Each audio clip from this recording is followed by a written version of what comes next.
حضرت صالح علیہ السلام کا تعلق حضرت نوح علیہ السلام کی نسل سے تھا۔ آپ علیہ السلام عرب کے ایک مشہور قبیلہ سمود میں سے تھے۔ قوم سمود کا آغاز قوم عاد کے ان لوگوں سے ہوا جو حضرت ہود علیہ السلام پر ایمان لائے تھے اور جنہیں اللہ تعالیٰ نے آندھی کے عذاب سے بچا لیا تھا۔ اللہ تعالیٰ نے اس قوم کو بڑی صلاحیتیں دی تھی، وہ پہاڑوں کو تراش کر شاندار محل بناتے تھے۔ اللہ تعالیٰ نے انہیں مویشی، بیٹے، باغات اور چشموں جیسی بہترین نعمتیں عطا فرمائی تھیں۔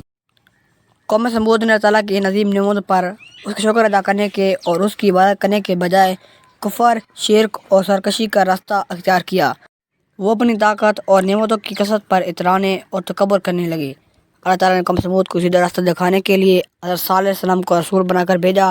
آپ علیہ السلام نے لوگوں کو ایک اللہ کی عبادت کرنے کی دعوت دی اور اتنی بڑی نعمتوں کے عطا فرمانے پر اللہ تعالیٰ کا شکر ادا کرنے کی نصیحت فرمائی۔ آپ علیہ السلام نے انہیں شرک کرنے اور بتوں کی پوجا کرنے سے بھی منع فرمایا۔ قوم سمود نے حضرت صالح علیہ السلام کی مخالفت کی اور دعوت توحید کو ماننے سے انکار کیا۔ ان لوگوں نے آپ علیہ السلام پر مختلف اعتراضات کرنے شروع کر دیے۔ ان کی قوم کے کافر سرداروں نے اپنی قوم کو گمراہ کیا اور غریب اہل ایمان کو سیدھے راستے سے ہٹانے کی بھی کوشش کی۔ قوم سمود نے حضرت صالح علیہ السلام سے ایک ایسا مطالبہ کیا جس کا پورا ہونا ناممکن نظر آ رہا تھا۔ وہ حضرت صالح علیہ السلام سے کہنے لگے کہ اگر تم اللہ تعالیٰ کے سچے رسول ہو تو کوئی نشانی لے کر آؤ۔ ان کا مطالبہ یہ تھا کہ بظاہر ان کی آنکھوں کے سامنے پہاڑ سے ایک زندہ اونٹنی نکلے جو بچہ پیدا کرے، تب وہ حضرت صالح علیہ السلام کو اللہ تعالیٰ کا رسول مانیں گے۔ حضرت صالح علیہ السلام نے اللہ تعالیٰ سے دعا مانگی تو اللہ تعالیٰ نے انہیں یہ معجزہ عطا فرما دیا۔ اس طرح اللہ تعالیٰ نے ان لوگوں کے اس مطالبے کو پورا کر دکھایا۔ پہاڑ سے ایک زندہ اونٹنی نکل آئی جسے قرآن مجید نے اللہ تعالیٰ کی اونٹنی کہا ہے۔ یہ اونٹنی ان کے لیے ایک آزمائش بنا کر بھیجی گئی کہ وہ اتنا بڑا معجزہ جس کا انہوں نے خود مطالبہ کیا تھا دیکھ کر بھی ایمان لاتے ہیں یا نہیں۔ مگر اس معجزے کو دیکھنے کے بعد بھی قوم کے چند ہی لوگ حضرت صالح علیہ السلام پر ایمان لائے۔ حضرت صالح علیہ السلام نے قوم کو ڈر سنایا کہ یہ اللہ تعالیٰ کی اونٹنی ہے، تم لوگ سے کوئی نقصان نہ پہنچانا، اگر تم نے اس اونٹنی کو نقصان پہنچایا تو تم پر اللہ تعالیٰ کا عذاب آ جائے گا۔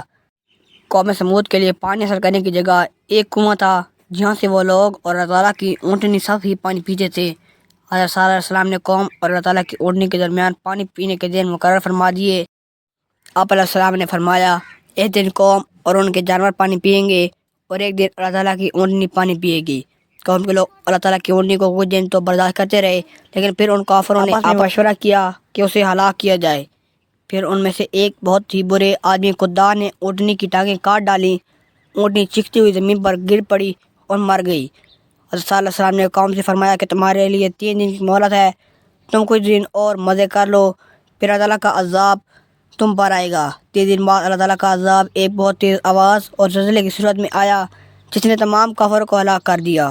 اپنی طاقت پر اترانے اور غرور کرنے والے یہ لوگ اپنے گھروں میں انتہائی بے بسی کی حالت میں مردہ پڑے رہ گئے۔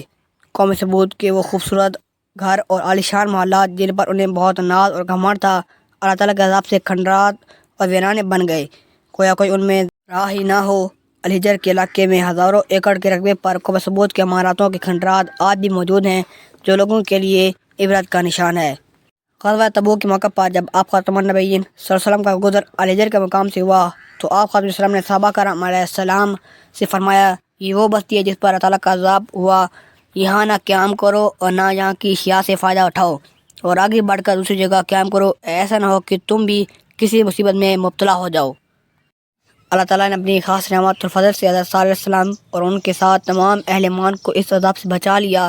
حضرت صالح علیہ السلام نے اپنی ہلاک ہونے والی قوم پر افسوس کرتے ہوئے فرمایا، یقیناً میں نے تمہیں اپنے رب کا پیغام پہنچا دیا تھا اور میں نے تمہاری خیر خواہی کی تھی، لیکن تم خیر خواہوں کو پسند نہیں کرتے۔